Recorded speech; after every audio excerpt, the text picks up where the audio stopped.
I really thought that buying this bag would make any outfit super fashion forward and really cool, but at the end of the day, it was just an absolute pain to use.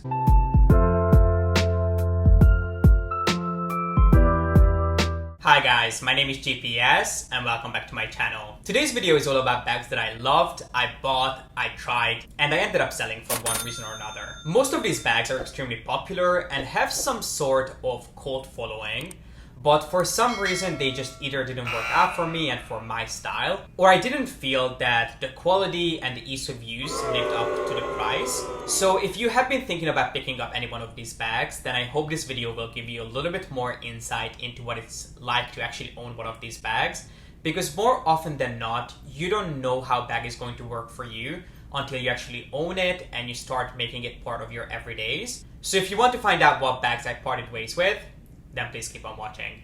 The first bag that I wanted to chat about that I sold from my collection was the Chanel Gabrielle Hobo bag. I know it's a piece that has been extremely popular ever since it launched because it was quite an innovative shape. I really cannot think of any other bags out there that are anything like the Gabrielle Hobo bag. But it wasn't actually until I think later last year that I ended up buying into the whole trend of the Gabrielle bag, which I know means that I was really late to the game. But I was kind of going back and forth for a couple of years whether I should buy a Gabrielle bag or not, because I really wanted to love it.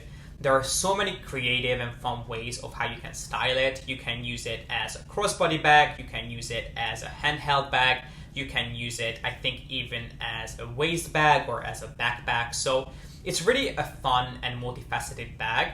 But at the same time, I could never get on board with the shape and the fact that the bag is essentially made of two different structures. The bottom of the bag is made of this harder, more structured leather, and then the top part is a little bit softer. So what I found is that after a while, these bags kind of start sagging inwards, they start wrinkling, and the leather can even sometimes look almost crepey, which is not something that I would want to happen to any one of my bags, especially not to a Chanel bag that you spend $4,000 or $5,000 on. And it wasn't until last summer that I ended up finding a bag that I was like, okay, I can kind of get on board with this. Chanel last summer launched a version of the Gabrielle Hobo bag in the So Black version, which meant that the entire bag, including the accessories, meaning the chain and the hardware on the bag, everything was black, which I absolutely loved. And it really felt just a little bit more unique and rare. So I ended up buying that bag, and I think I wore it about once or twice, and that was pretty much it. And it just looked absolutely terrible on me. There was just no way for me to twist that chain in any way for it to look acceptable, to be honest. It always looked really awkward. The shape was really odd. It was impossible to get in and out of the bag because the top part of the bag that kind of keeps it together is made of a harder leather, whereas the body of the bag is softer, so every time you go into the bag, it's just an absolute mess. So it not only looked terrible on me, but it was also extremely difficult to use. I don't know if I ever really liked the shape, or I just find it unique and special, and that's why I was kind of intrigued by it. But now looking at it, even when I see someone walking down the street with the bag, I don't even like the shape of the bag anymore because this experience just completely ruined it for me. The second bag that I parted ways with shortly after I got it was also from Chanel, and it's actually from the same collection as the previous bag, and it's the Gabrielle backpack, which kind of has a very similar construction to the previous bag I was talking about. It has the same solid base and the softer top part, and it's a very simple backpack. It almost looks like a bucket bag, but it's supposed to be worn as a backpack. And while I do like the look of that bag still, I didn't find that that particular piece was really flattering on me. I had a look at it in the different sizes. I think it comes in either 2 or 3 sizes. And I ended up going for the smaller one because I felt that it would have been an easier bag for me to carry around on more casual days. But it just simply did not suit my style. I felt that the bag always looked a little bit odd because when you put it on, there's no way for you to really adjust the length of the chain. I mean, you can always put a knot on it or something, but otherwise the chain was, I felt, quite long, even on me, which is really surprising. And personally, I felt that the price was a little bit steep for a simple bucket bag. I always feel that bucket bags should be at the bottom of the luxury chain. They should be the most reasonably priced bags because if you think about it, there is not that much structure and thought that goes into the making of them. And I understand in this case it's a little different because the bottom of the bag is more structured, the leather is quilted. But at the same time, I didn't feel that the bag lived up to the price. So for me, the Gabrielle backpack was also a no-go. But at the same time, it's a bag that I still appreciate on other people. If you're looking for a simple backpack that is super casual, but it can also look a little bit more polished, then I think the Gabrielle backpack can be a good choice for some, whereas I don't think that anyone should be buying the Gabrielle Hobo bag. But for me, it was not a winner, and I'm actually yet to find a bag from Chanel that I like with the traditional Chanel chain. Let's switch it up a little bit and talk about a bag from a different brand. And the next bag that I ended up selling was actually from Louis Vuitton, and I have absolutely no idea who thought about wearing this piece as a bag, but they clearly had great style. This piece was all over Instagram. However, I feel like that this is a trend that should have stayed on Instagram. It's not really something that I think most people would have been able to put up with because it was simply so annoying to wear this bag. Well, it's not really even a bag, but the piece that I ended up selling was the box Scott box from Louis Vuitton, which is this jewelry box or home decoration piece that someone thought about wearing as a bag.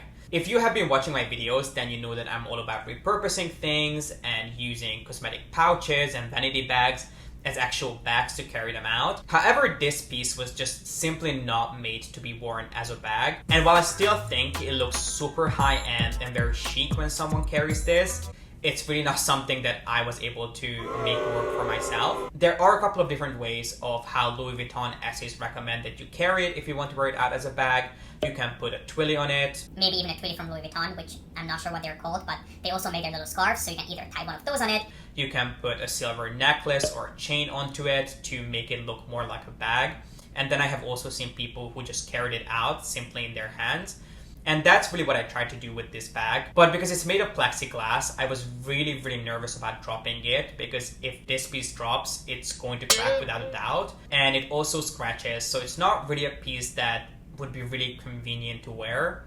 And who am I to think about convenience in the 21st century when it comes to fashion? But anyway, there are still pieces out there that are not necessarily the most practical, but you can still make them work as a bag. Whereas with this box Scott bag, it was just almost impossible to use. You can also see every single thing that's in someone's bag, which personally I didn't have an issue with, especially considering that I have videos where I show what I carry in my bags. Also, I have to mention that if you're carrying this as a bag, there is no way for you to open it up unless you put it down onto something, because there's nothing really holding the bag together other than this one piece of leather on the back. So when you open it up, the bag completely, essentially falls apart. So you need to put the bottom of the bag down onto a flat surface. Otherwise, your entire bag is going to spill on the floor. Maybe I'm talking from experience, maybe I'm not.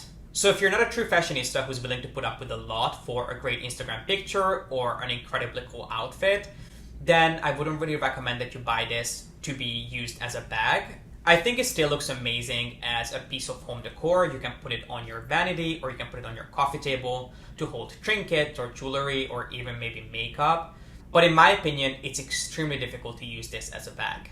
Next up is a piece from Hermes that, again, I know has a huge cult following, and there are many people out there who absolutely love this bag and rave about it. But for me, I just don't think that this particular piece lives up to the price. And it's the Jige clutch bag. It's a piece that's super simplistic. It's just essentially, at this point, this longer clutch that has this H-tab closure on the front made of leather. And there was a time when this bag was extremely popular. It came in a bunch of different sizes. Currently, it's only available in 2 different sizes. The one that I had, which is considered a clutch bag, and then there's also a wallet. And while I do think that the bag itself is quite nice looking, at the same time, I don't think that it's worth the price. The Jige at this point is, I think, nearly $4,000. Nearly $4,000. In the clutch bag version, just in regular leather. It also comes in exotic, and it also comes in a mix of exotic and regular leather, both with croc in the touch version as well as in lizard. I don't have a problem with the aesthetics of the bag per se, but at the same time, I just don't feel that the value and what it adds to your collection lives up to the price. There are so many more special and unique bags out there if you think about it. Even from Hermes, if you're looking for more of a clutch bag, you can pick up a Kelly pochette for pretty much the same price, even a Kelly cut if you're into the Kelly cut. I talked about the cut in a recent video of mine and my experience and my thoughts on it, so I'm going to have it linked up here. Even those two pieces are much more of a conversation starter than the Jige, and those are just two bags from Hermes. You can go to other brands like Bottega and Louis Vuitton that are going to have much better options out there for you. I did enjoy the Jige in my collection for a little while, but at the end of the day, it was an easy goodbye because I didn't feel it added too much value to my collection. And last but not least, the bag that was most difficult for me to say goodbye to, which is not because I liked the way it looked or I really wore it a lot, because in that case I would have not got rid of it, but because it had more of a sentimental value to me, which is my Hermes special order bag. If you want to find out more about my special order experience and journey and even recommendations, then I have an entire dedicated video on my special order bag, which I'm going to link up here. But if you haven't seen that video, long story short, I had two things in mind before I placed my very first Hermes special order that I wanted to create, and those two things were not available at the time. So I ended up thinking about this as an opportunity to create a bag that was really unique and rare and special and a piece that no one else would have. And I started thinking about the trends and what bags would people like and what would be popular, instead of thinking about what I would really like and what would fit into my collection, and creating a piece that I feel I have been lusting after for a while, but I was never lucky enough to find it somewhere. And I ended up ordering a Kelly 28 in the graphite design, which I'm going to put a picture of up here. I'm personally not the biggest fan of the Kelly 28 size. I find that it's a little bit of an awkward size for me. It's not large enough to look casual, but it's not small enough to look fashion forward. It's one of those weird in-between sizes on me. I also wasn't a fan of the Kelly Sellier structure in size 28.